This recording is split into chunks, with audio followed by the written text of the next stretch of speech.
Okay, so this next part here, starting on page 66, I call this the lies of Area X Part 1. But this is more along the lines of what they were taught in training, right? Because as they're going up to find out that the psychologist is not there, they're like, okay, so what were we taught? What were we told to do in these kinds of situations? The map had been the first form of misdirection. And again, the idea of misdirection is they show you one thing, but they want you to completely ignore another. So, what was a map but a way of emphasizing some things and making other things invisible? Most importantly was, what's the most familiar thing? The lighthouse. A lighthouse, again, is always the symbol of protection, defense, and even of light and helping people. When you look for a refuge, you look for the lighthouse, right? It's supposed to be a place of refuge. But as we'll find out in chapter 3, that's not necessarily the case. And then, what is invisible? Or what is it that they don't want you to see? In this case, it's the Tower Tunnel Beast. Always, we were directed to the map and to memorizing details of the map, especially the position of the lighthouse relative to base camp. Why? Almost always in the context of the lighthouse, not the base camp.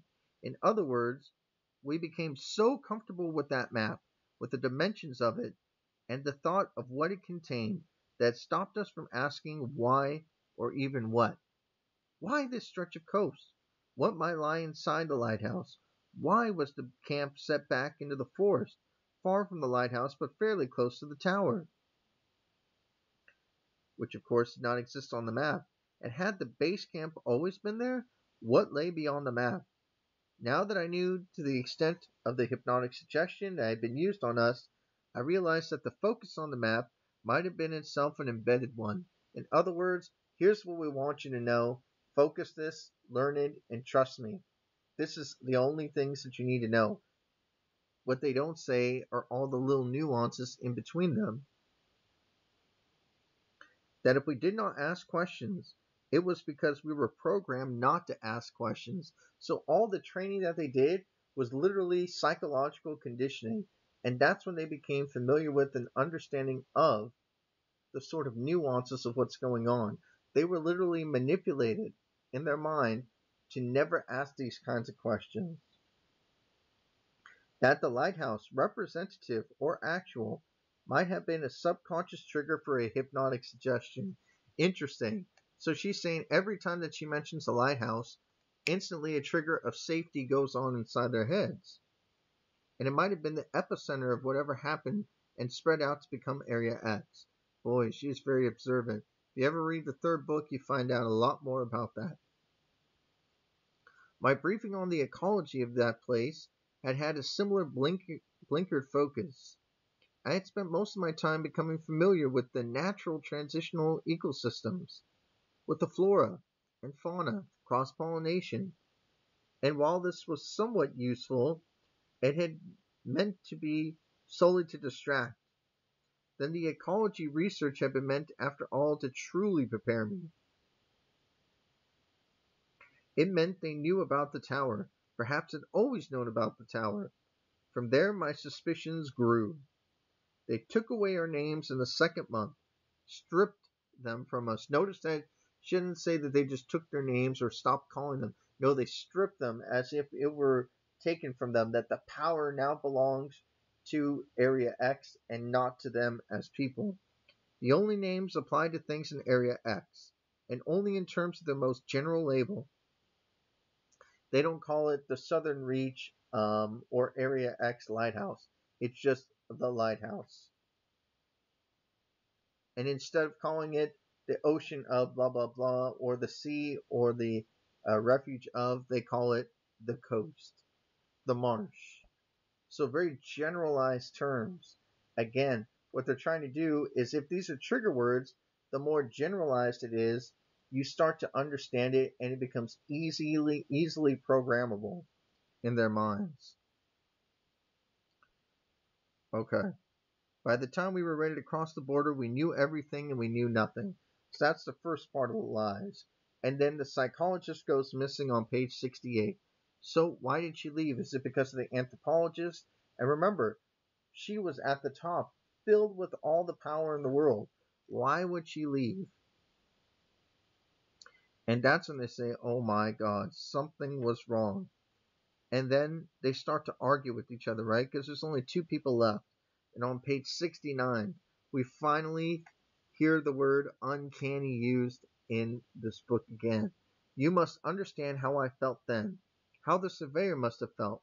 We were scientists, trained to observe natural phenomena and the results of human activity. We had not been trained to encounter what appeared to be the uncanny. Oh, yes, yes, yes, yes.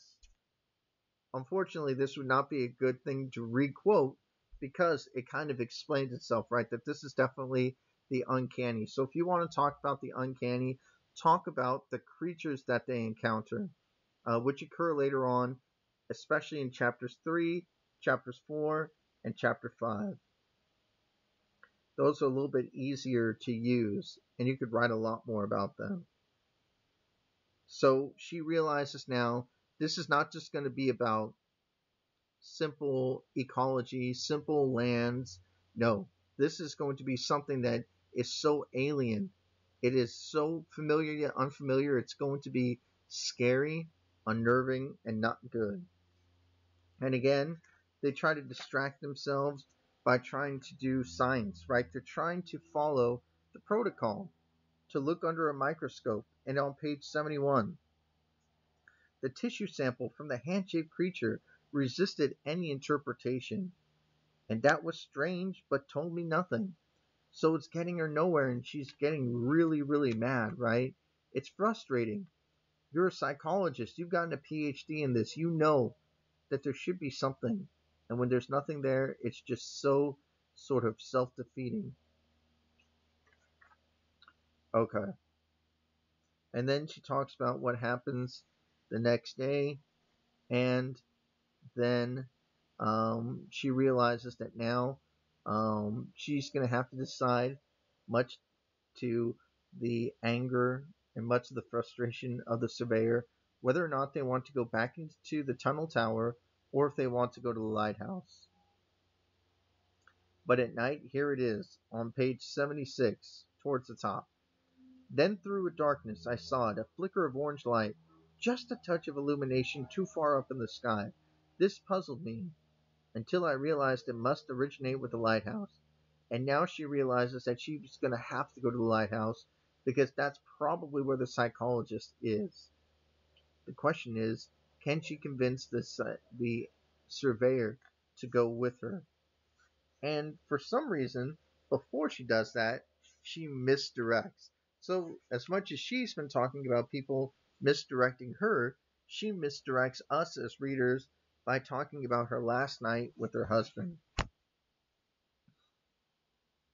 Why? It's very interesting. She just talked about the lighthouse. Any sort of light was a sign of civilization. But then she talks about the last night with her husband. Very odd choice. Unless if she's trying to distract us for some reason. Anything to break through the armor of resolve that I know now might have been thrust upon him by hypnotic suggestion. If you go, you might not come back, and you can't be sure I'll be waiting for you if you do. This made him laugh. Oh, have you been waiting for me all this time? Have I arrived yet? So he's determined and she's determined. So they always fight against each other. And then, in a way, the thing that really makes her mad is that when he was himself, he would never give up. But in this case, when she sees him on his last night, she knows that when he was younger, he absolutely loved boating, right? That's one of his favorite things to do. And he had a boat there. And on page 81, it says at the top, as I came and curled my arm around his, he had a puzzled, almost forlorn look on his face. as if he could remember that the boat was important to him, but not why. So, the reason is it's uncanny to him. It's familiar. He knows that he really likes it. He just doesn't know why. That's the unfamiliar. And of course, it's unsettling and very uncanny. And like she says, she couldn't take it.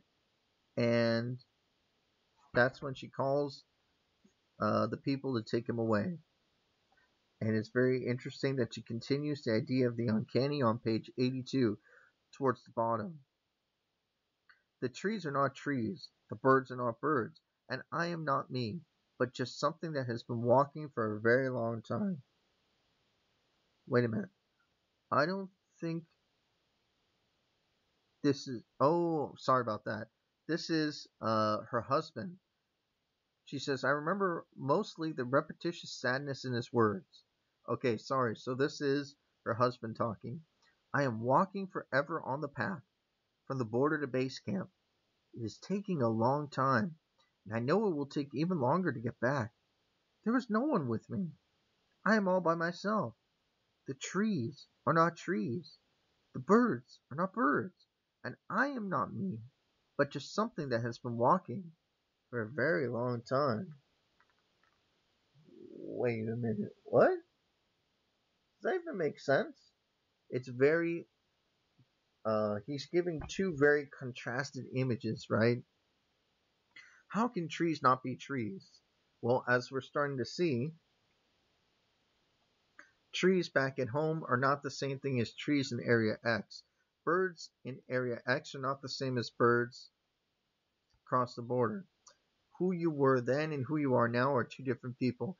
And again, in chapter 5, we find out what that really means. Are you really the same person? Or are you a thing within that person's body? Question mark. Okay. And of course, at the end here, she chooses to go to the lighthouse. And so she tells her wonderful friend, the surveyor, that she plans to go to the tower, the lighthouse, and we'll see what happens next in chapter 3. So now we're going to get into chapter 3 and move on from there. Thank you.